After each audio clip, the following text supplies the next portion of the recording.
9/11 survivor stories, twists of fate that saved these people's lives. These stories will leave you speechless. 1/8. The 20th anniversary of 9/11. 20 years ago on September 11, 2001, nearly 3,000 people lost their lives. These 7 people could have been among the casualties had it not been for a twist of fate that kept them out of the World Trade Center's Twin Towers in Manhattan on that fateful Tuesday morning.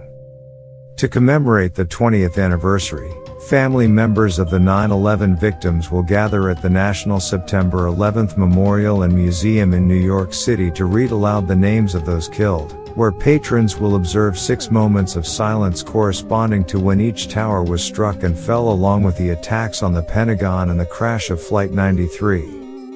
At the Flight 93 National Memorial in Stoystown, Pennsylvania, commemorative events include a reading of the names of passengers and crew at 10:03 a.m., the ringing of the bells of remembrance, and a wreath laying on the wall of names, followed by a memorial tribute concert in the afternoon. These incredible 9/11 survivor stories are both chilling and mind-blowing. 2/8. Her mom's persistence saved her life. For Holly Winter, September 11, 2001, was going to be the day of a blissful reunion for her and her college friends, but her own mother's intuition saved her.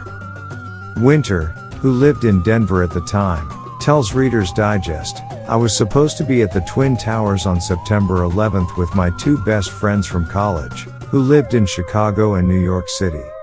Because the NYC-based friend worked nonstop, Winter and her other friend coordinated their calendars for a surprise breakfast picnic on September 11th in New York at his office in the original One World Trade Center.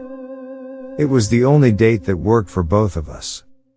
Our plan was to fly into the city the night before, then show up at his office at 8 a.m. with a breakfast of champagne and caviar, his favorites."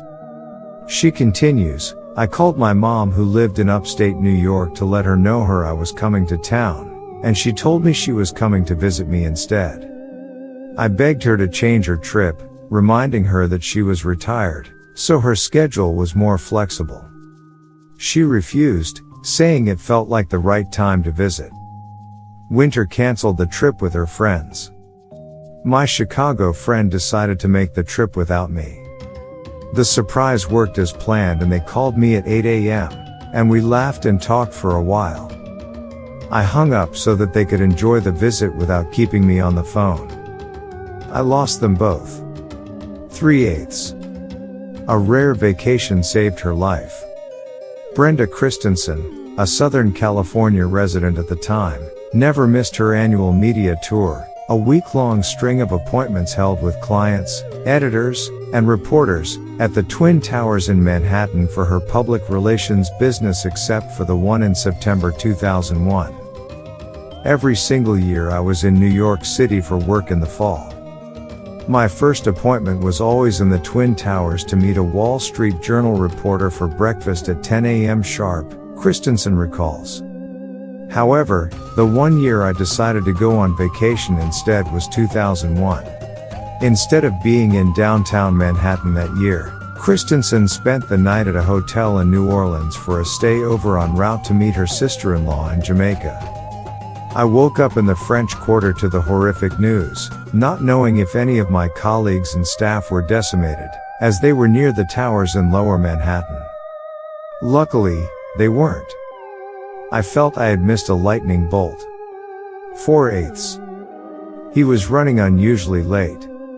James Stefarak, CFA, had a morning routine in 2001 that took him to the Trade Center on his way to work.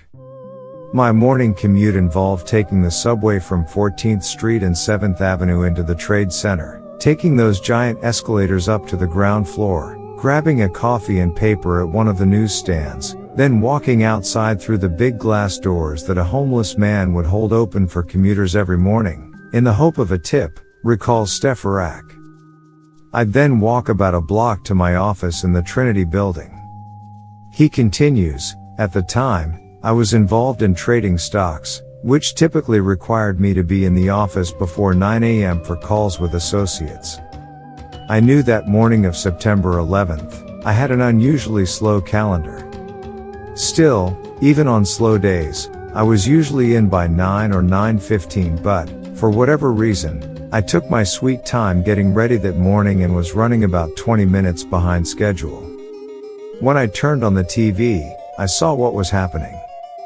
My apartment had a rooftop deck with views of the trade centers, so I immediately walked up the stairs and gazed southward down 6th Avenue. I stayed there and eventually watched the two buildings collapse, which is, needless to say, an image I can't forget.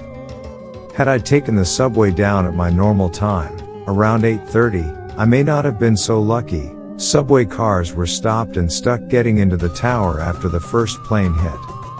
Today, I am married with 4 beautiful kids in Florida, says Steph Rack. 5/8.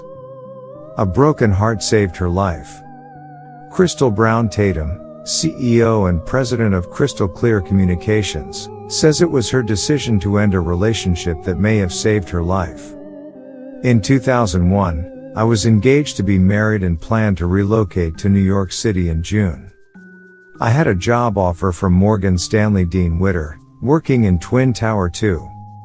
Unfortunately, I discovered some things that caused me to call off the wedding and subsequent move. When 9/11 happened, I was numb, because I would have been working in World Trade Tower 2 on that Tuesday. Going through a broken engagement was painful, but it was a twist of fate that possibly saved my life. 6/8. He's never been so thankful for car trouble. On September 10, 2001, George Keith drove his brand new BMW through Central Park when the vehicle shifted into first gear unexpectedly. He made an appointment at the dealership for 7 the following morning with the hopes of making it to an 8 a.m. meeting in downtown Manhattan. Keith tells Reader's Digest that what happened next was one inconvenience he will never complain about. I got to the BMW dealership at 7, but the mechanics refused to work before 8, so I waited an hour for a 3-minute repair. I left the shop and raced down the expressway to get to my meeting, on the 73rd floor of Tower 2 of the World Trade Center, he recalls. I was sitting on the expressway in traffic when I saw smoke coming out of the top of the first tower that was hit, and turned on the radio to hear that a small plane had crashed into it. At that point, I glanced behind me at the Hudson River and saw a jet flying lower than I've ever seen.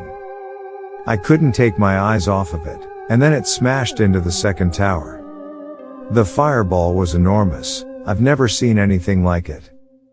I knew it was a terror attack at that point. He adds, I'm fortunate my car broke down. Many people I know didn't make it. It's still an emotional thing. 7/8. A cigarette break saved her life. Greer Epstein, at the time an executive director at Morgan Stanley in the second tower, recalls, I arrived at 7:30 a.m., checked my email, met with some staff members, and had visited the cafeteria on the 43rd floor for my morning coffee and bagel. At 8:40, I received a call from a coworker who suggested we prep for a later meeting over a cigarette. I grabbed my cigarette case and headed to the elevator, recalls Epstein. She continues, the elevator car jumped and bounced as I reached the ground floor. I remember thinking, I am not taking that car again, as I exited and made note of the car number. I turned toward the revolving doors to the street. Through the plate glass windows, I saw people ducking, flaming paper raining down, and a man cowering next to a planter with a briefcase over his head. As I turned toward the revolving door, I noticed that so many people were jammed into it that it couldn't turn. I remember looking up and seeing a huge hole in the side of the first tower. I heard someone say a plane had hit the building. We watched for a while and saw people holding on to the outside of windows way up on the building. Then they were just letting go, falling all that way. As I stood and watched, I saw a plane coming from the south and flying right toward the second tower. Epstein and her coworker witnessed the jet hurtle into the second tower, as well as the building's horrifying collapse, and ran to the safety of a nearby doorway while the cloud of dust threatened to overtake them. It felt like the world was ending, Epstein says. 8/8. She was laid off in the nick of time. Laura Sorokoff-Gelman rode the Port Authority subway train through the World Trade Center station on her commute each morning. That was before she was laid off on Friday, September 7, 2001. I would have been there if I weren't laid off 4 days before. And as it happens, I had planned to go to the unemployment office next to the World Trade Center that morning but was waiting till after rush hour, so I never got on the train that day.